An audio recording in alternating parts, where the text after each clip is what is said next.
your stuff, pallbearers.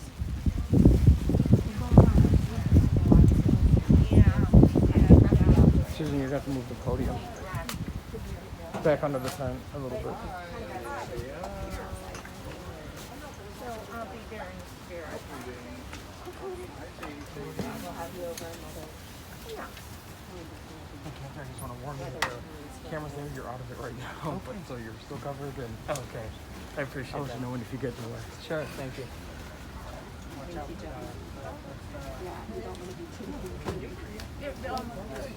Oh, yes. Amy, just want to introduce you.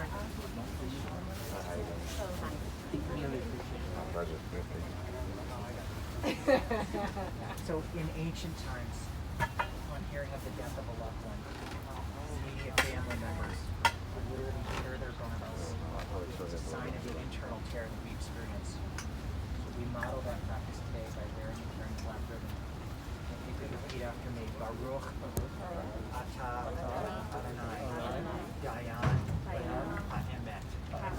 We praise you, eternal God, judge of truth. Amen.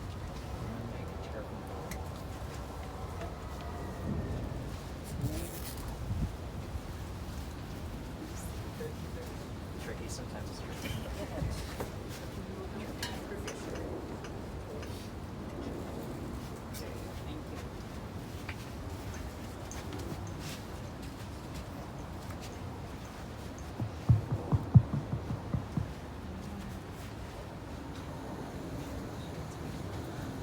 Well, my name is Susan Winkelstein, and I'm a funeral director with Chicago Jewish Funerals. We're about to begin the services for Mr. Warren E. Eagle.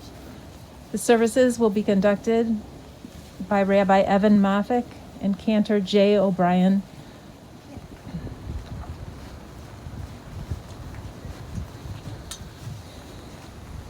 Birth is a beginning, and death a destination, and life is a journey from childhood to maturity and youth to age, from innocence to awareness and ignorance to knowing, from foolishness to discretion and then perhaps to wisdom, from weakness to strength or strength to weakness and often back again, from health to sickness and back we pray to health again.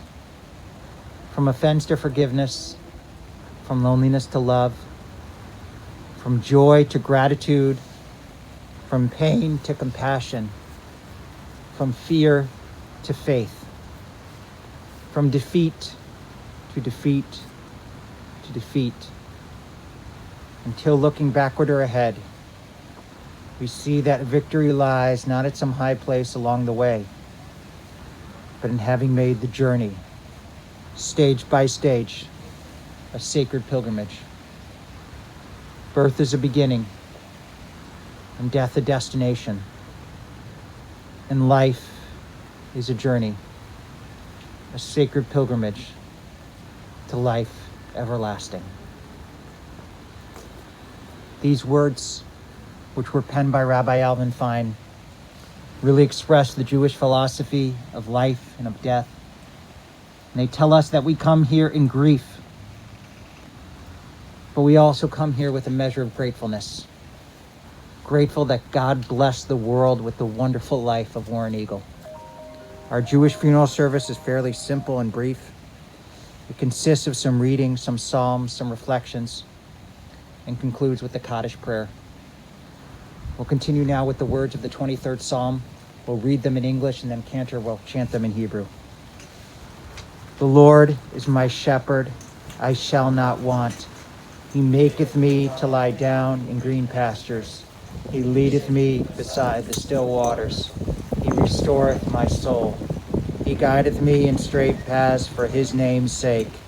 Yea, though I walk through the valley of the shadow of death, I will fear no evil, for thou art with me. Thy rod and thy staff, they comfort me. Thou preparest a table before me in the presence of mine enemies. Thou anointest my head with oil. My cup runneth over. Surely goodness and mercy shall follow me all the days of my life, and I shall dwell in the house of the Lord forever.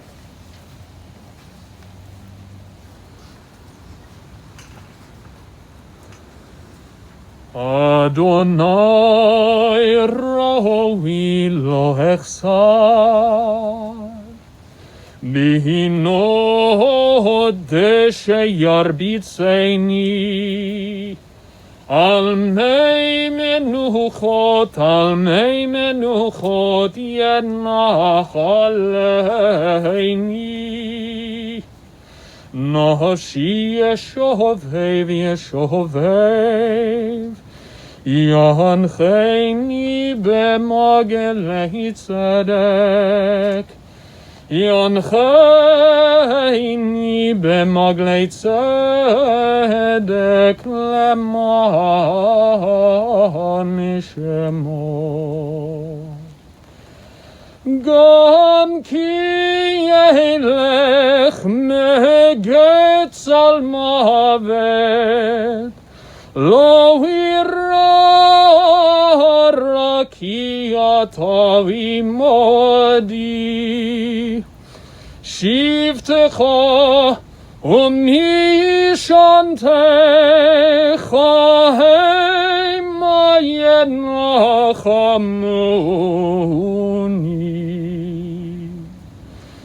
Taharoch lefanai, Shulchan neged zorerai, Dishanta vashemen roshi, Kosi revayai. Ach toma chesed yedefuni, Kol yemei chayai, Kol yemei chayai, V'shavti beveit Adonai leorech yamim. Adonai roi lo echsar, Adonai roi lo echsar.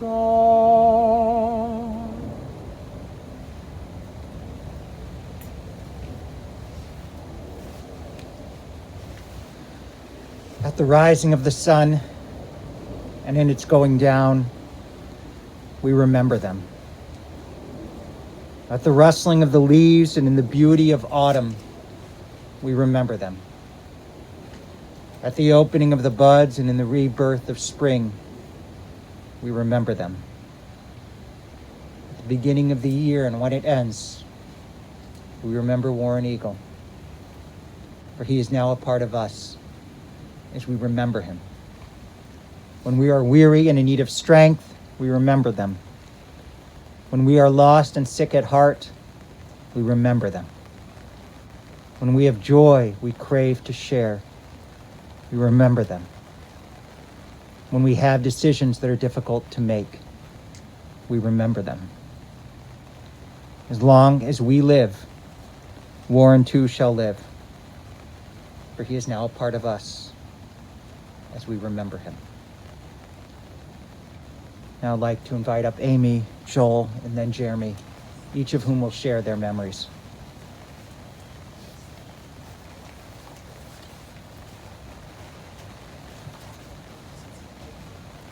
Thank you. I struggled with what to say today because how do you do justice to a wonderful man who's a great husband, father, grandfather, son, brother, uncle, cousin, and friend to many. I'm going to try nonetheless to share with you why he's a hero to me. Way before anyone was talking about work-life balance, my dad demonstrated a life of balance. His favorite saying was everything in moderation. He balanced family, work, friends, and community effortlessly and knew what were his top priorities. While my father worked hard as a lawyer, his family came first. Occasionally he traveled for work in Illinois, but when he wasn't traveling, he was home every night at 6:30 for dinner. And once he was home, he was present for his family. We had dinner together, and often my dad would go outside with us to play catch with Ross and me or spend time with my mom. He almost never worked once he got home, and only if it was an emergency. Some of my favorite memories as a child involved trips or baseball games. Since my dad's work involved trips around Illinois, he and my mom would take us every year on one of his work trips. Rockford, Illinois became our favorite destination. For anybody who doesn't know, Rockford is by no means a tourist destination, but it was a very memorable trip. It was so special just to spend time as a family, and the simple joys of staying at a hotel, going to a coffee shop that served kids' food and milkshakes, and especially going swimming with our dad after dinner was a huge treat. I'll never forget, my parents would tell the story that apparently in elementary school one year, after the holiday breaks in December, one of the teachers asked if we would go around the room and say what we did over vacation. I don't have any recollection of this, but apparently I talked in glowing terms about our wonderful trip to Rockford. And within a couple days, my mom got a call from one of my classmates who had just come back from Hawaii. Her mother called to say, "We just took our daughter to Hawaii, and now she's come home and said she wants to go to Rockford. And why won't we ever take her to Rockford?" Another wonderful memory involves baseball. My dad, for years, for decades actually, had the business tickets to Chicago White Sox games and later also the Cub games, primarily for work. That meant he got tickets to the evening games and the weekend games. But my dad would always take Ross and I to about 6 to 8 games per year. And those were such great memories, and I have such great fond memories of all those outings. My dad would take us early to the games, about 2 hours early every time, so that Ross and I could get autographs. Not because my dad cared about getting autographs. And I loved hanging around the third base line with Ross and pleading with players to get autographs. And what did my dad do during this time? He's probably the only person that showed up to baseball games with a stack of newspapers so he could catch up on his reading. And not only would he read before the game, he would read between innings and between pitches, because baseball's a slow game and you didn't want to waste that time. The other thing we could count on at those baseball games was that my dad would want to leave before the game was over in order to avoid traffic. I think Ross and I learned negotiating skills during this time as we tried to convince my dad to stay longer. But we were dealing with a skilled lawyer, so I don't remember getting very far in those negotiations. To this day, I love the Chicago games and probably watch 75% of the games. And my dad would be happy to know that I'm usually reading or doing something else as I watch. Besides being an active and loving parent, my dad modeled a successful marriage or partnership. Back in the late 1970s or early 1980s, we lived in a community where most women were stay-at-home mothers. My mom decided at 40 years old that she wanted to go to law school, and my dad encouraged her and supported her. He took over family chores, including grocery shopping and doing things around the house, and he was beaming at her graduation. He took great joy in all of her successes as a lawyer and all of her other endeavors. My mom loved my mother, and she always came first. My dad was also a role model for his community involvement. He was a village trustee in the town of Glencoe we lived in. He served on the temple board and then eventually as temple president. And then when they moved downtown, it didn't take long before he was on the condo association board and then became president of the condo association board. Although it wasn't always easy or harmonious in these positions, he always fulfilled his positions, his duties, and saw it as an honor and a responsibility to do so. And although he was also a full-time lawyer, he also volunteered his time to teach a workers' compensation class at Kent School of Law, and he did it for over 20 years and only quit when he recognized that he had some cognitive impairment and he couldn't continue to teach. And my dad always donated the salary or stipend he got back to the law school, which again modeled generosity for us. He was an incredibly generous man. I did touch briefly that he was a lawyer, and he worked for over 40 years in a law firm and really started the workers' compensation practice in that law firm. But really his greatest achievement as a lawyer, and one that will have lasting impact, is that he was a mentor to many other lawyers. There are lawyers all over Chicago that learned from my father.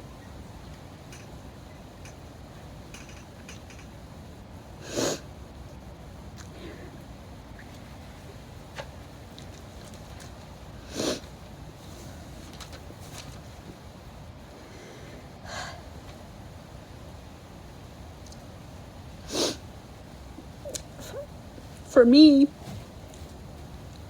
one of the greatest gifts my dad gave me was as a role model in interacting with other people.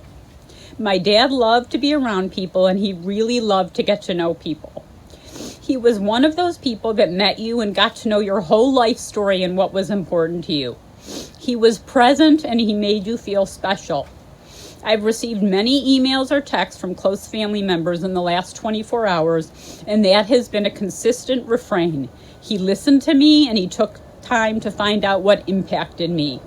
My dad was never interested in texting or social media.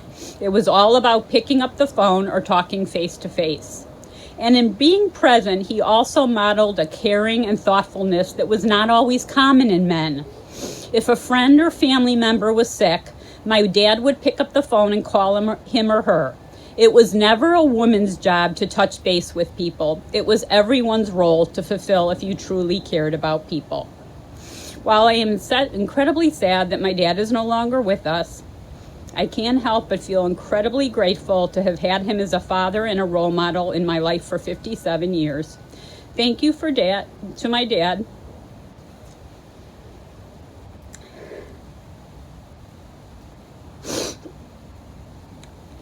For showing me how to lead a meaningful life.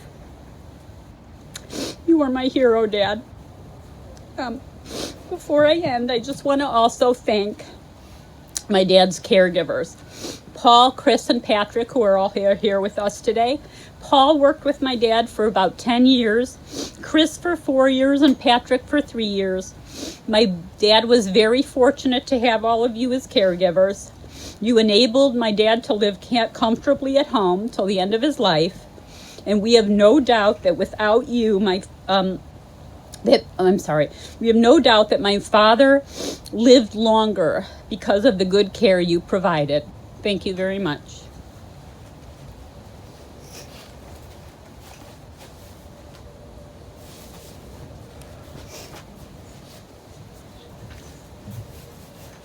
I'm not sure there's much left to say after that eloquent tribute to Warren. I guess I'll start by also thanking Paul and Chris and Patrick for your work.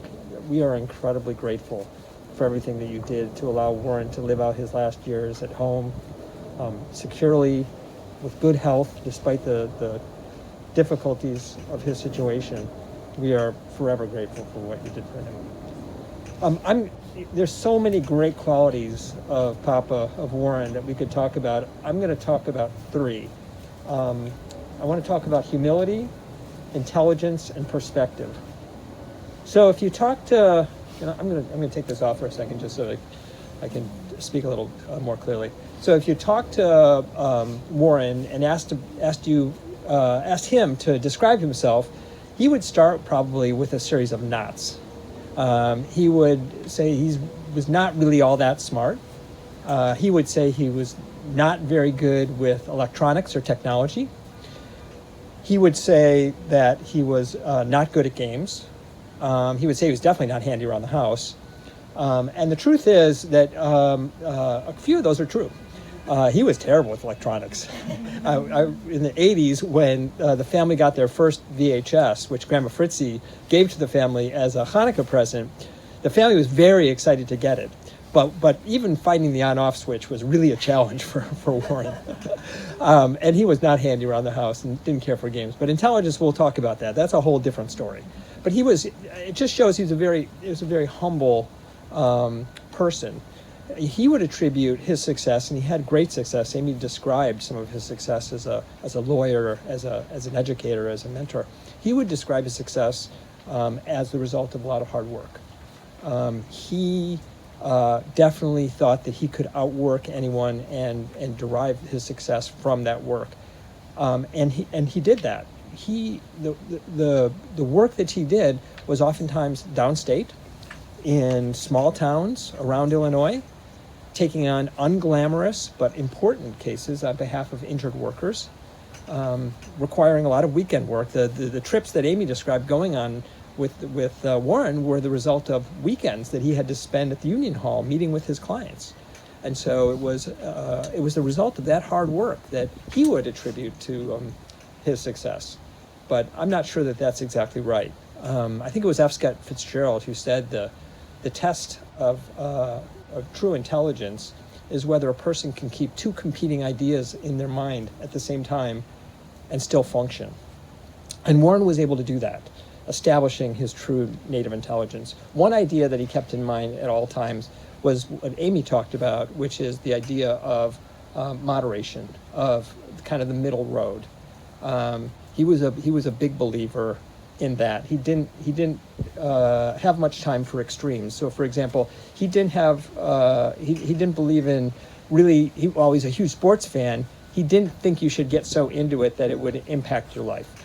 One of the things that Amy and I, unfortunately, were very much into it, and he would look at us and he'd say, you're still going to have a mortgage on Monday morning, regardless of what happens in this game. And he didn't really have much time for demagogues on the right, nor idealists on the left. I can recall during my college years when I was sort of the idealist on the left, we would have many discussions, and one of the things that we talked about was affirmative action. He was a believer in affirmative action, but he also was very intellectually challenging and helped me understand that taking an extreme, even good ideas end up with very bad results sometimes. And so you have to think about the middle road as something that might make more sense. And I remember his, from a political point of view, he was also a little bit middle of the road. His favorite TV show for a long time was the McLaughlin Group. And I don't know how many of you guys remember the McLaughlin Group. What he loved about it was it presented both sides of the issue. And they were passionate about, the commentators were passionate about what they believed, but they were also collegial, and that's kind of where he came from. Passionate, collegial, kind of listening to both sides of the argument. His favorite was Jack Germond. He loved Jack Germond. So one idea that he always kept in mind was this idea of moderation of the middle road. But at the same time, on the things that he felt were important, he could go all in. And one of my favorite metaphors for Warren was, if you've ever gone out to eat with him to a rib place, he loved ribs. Carson's Ribs was one of his favorite places. Elwood's became one of his favorite places. But he had a unique way of eating ribs. When he was finished with a rib, it was white. He was all in on that rib. There was nothing left. And he felt that way about a lot of things. I mean, he was all in with his work colleagues and his students and the people that he mentored. He gave his all for those people. He was all in when it came to his family. He gave himself totally for his family, and he was all about family. When Amy and I moved to Atlanta, he was not very happy about the fact that we were taking his 2 grandchildren away from him. But he said to us, he had one request for us, which is his side of the family's had a Hanukkah party, probably at that point even for 50 years. The Hanukkah party had been going on. And he said, I have one request for you. You have to come back every year for the Hanukkah party. And that was because that was what's important to him, was being together as a family, was critical. We had to maintain that regardless of the distance. And most importantly, he was all in for Joan. He loved Joan. He was devoted to her happiness and to her welfare. He taught us an important lesson. He often would say, look, your kids you get, right? I mean, you have no choice about your kids, but you choose your spouse. And having made that choice, that becomes the most important thing in the world to you. And that's something that I've always taken to heart. No, my wife might not agree with that so much, but I have taken that to heart. So So, he's able to keep those two competing ideas, moderation and being all in at the same time. And I think that establishes, his true intelligence. And the last thing I want to talk about a little bit is just perspective. Warren's, I remember his favorite phrase as being, life is all about choices. And he believed that. He believed that you made your choices and you showed what you valued by those choices you make. And so, to him, the test of success was do you really do you go all in for those things you love and maintain, and for everything else, that's the less important things, do you keep the middle road? And if that was the test of success, and I agree with that was a test of success, then by that measure, Warren's life was just a runaway success. We're forever indebted to all the lessons that he gave to us, we will take with us. He really lives on through us, through his wonderful grandchildren, really through all of us.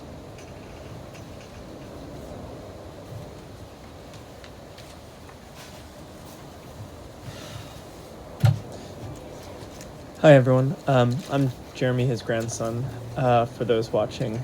Warren, my grandfather, El Presidente, we called him Papa. Papa was generous. He was generous with food. He was generous with affection. He was generous with gifts. He was generous with charity. He was generous with connection. He was generous with lessons. He taught me about empathy, about human interest, about how to deal with the ups and the downs of the human condition. He taught me about how to keep in touch and let those people who matter hear it. Papa, you matter to me. I hope someday I can be as generous to others as Papa was to me. I'll miss him. I'm happy thinking that he's now right back with Grandma.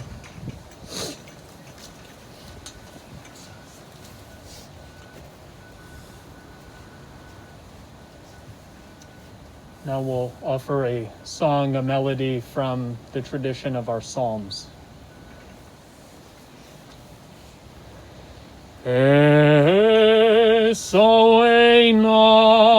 el heharim me'ayin yavo ezri Esoenai el heharim me'ayin yavo ezri Ezri me'im Adonai Osei shamayim va'aretz Ezri me'im Adonai Osei shamayim va'aretz I lift up my eyes up to the mountains, from where will my help arrive? I lift up my eyes up to the mountain, from where will my help arrive? My help, it comes from Adonai, Maker of heaven and maker of earth.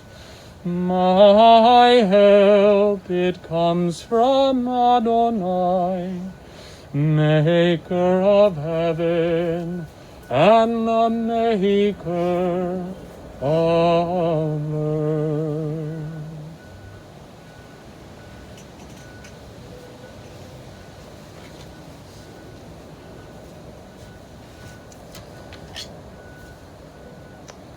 When Amy was speaking, a story came back to me that I had forgotten. I remember 11 years ago when I came to Solel. I was at that time at a synagogue in the city, Chicago Sinai, and I remember shortly after the announcement, somebody called me up, a member of Sinai, and said, "Is Solel where Warren Eagle is?" And I said, "Yes." He said, "He mentored me when I was a young lawyer and helped me become the person I am today. He's the best. You're going to love that congregation." And that to me was my introduction to Warren Eagle. And it has been really an extraordinary joy getting to know him. And, you know, in Jewish tradition, I was thinking about this with Warren. There's this beautiful saying that we say when a loved one dies. We say, Zichrono livracha, may his memory be a blessing. And these words convey the purpose of a well-lived life. That those who know you, those who come after you, those who remember you, look to your life as a blessing, a benediction, and an inspiration. Being a blessing means that you have touched the lives of those you knew and that you have helped them do the same for others. Now, as we've all heard so eloquently, Warren Eagle was a blessing to his family, to Joni, to his children and grandchildren and brother and friends, extended family. He was a blessing. He was generous. He was kind. He was loving. He was a blessing to his profession. As we also have learned, he was one of the leading plaintiff side labor attorneys in all of Illinois, respected by so many, mentor to many, teacher of many. Truly a gift, not only a way to make a living, but a way to make a life, a way to have influence. It was a blessing to his profession.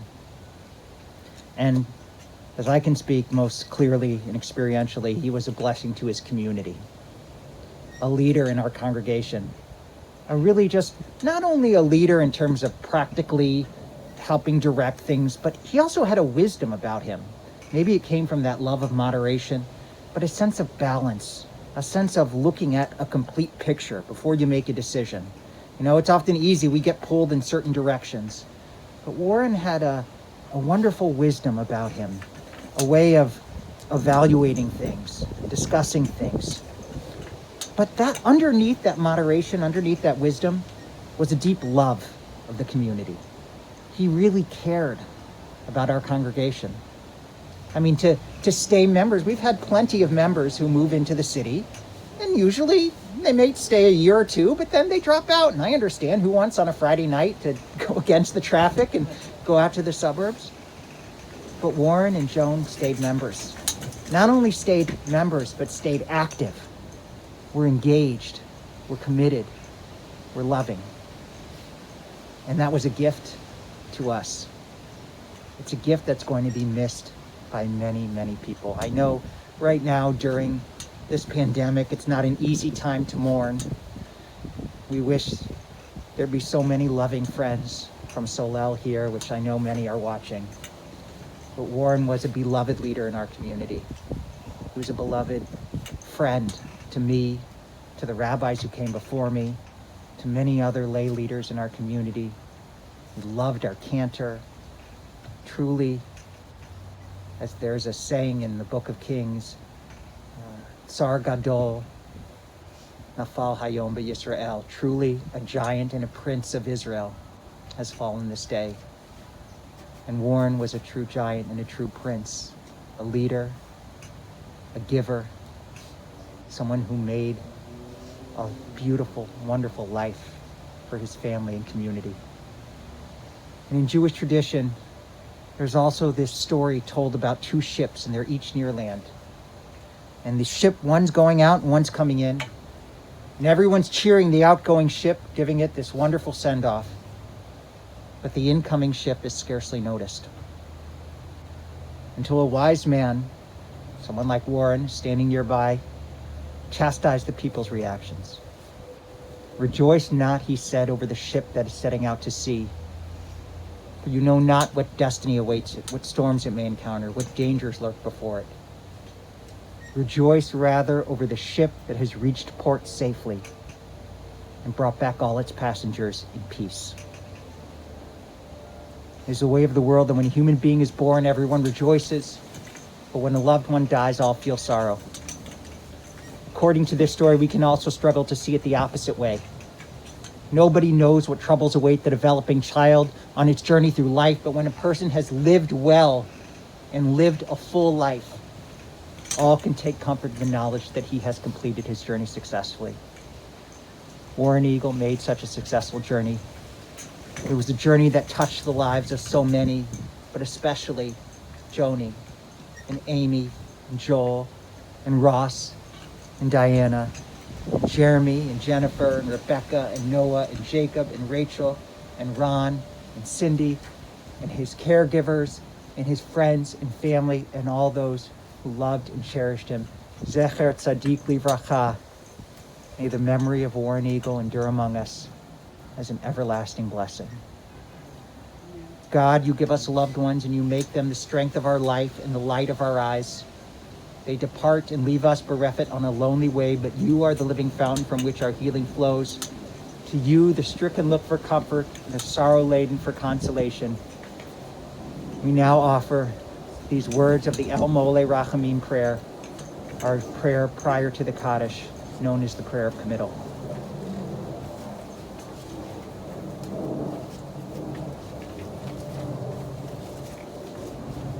El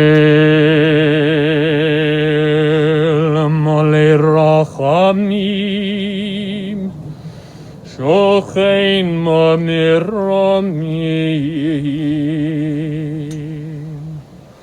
Amitzei Menucha Mechonata Chot Kanefei HaShechina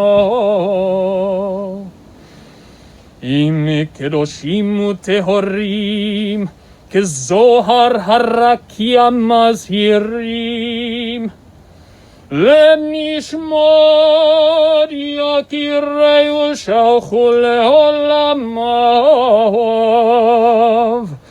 bal rachamim Yastirei meseter kenafav leolamim Yitzror mitzror achayim et nishmatam Adonai hu nachalatam Vayanuchu v'shalom amishkavam V'nomar Amen.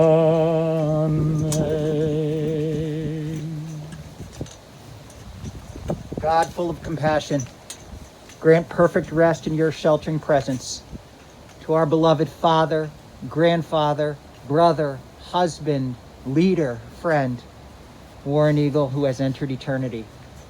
O God of mercy, let him find refuge in the shadow of your wings, and may his soul be bound up in the bond of everlasting life. For you, the eternal God, are his inheritance. May he rest in peace, and let us all say, Amen. Our final prayer is the Kaddish prayer, our traditional Jewish blessing, traditional Jewish prayer of mourning. And I invite you to join me as we recite these ancient words. Yitgadal, Yitkadash, Shemei Ramah. Ve'almad Yimrach Yerutei V'yamlich Malchutei V'chayechon V'yomechon U'chayei B'chol Beit Yisrael Ha'agala U'nizman Kariv V'imru Amen Yehei Shemei Rabbah Mevorach Le'olam Olamei Amaya Yiparach V'yishtabach Yipa'ar V'yitromam V'yitnasei Vitadar, Vitale, Vitalal, Shei, Kudisha, Beriku, Elam, in Kobir, Kata, Vishirata, Tushvechata, Venechamata, Amiran, Lealma, Vimaru, Amen. Yehi Shlama, Rabba, Min Shemaya, V'chaim, Aleinu, Ve'al Kol Yisrael, Vimaru, Amen. Rosei Shalom, Rama, Uyasei Shalom.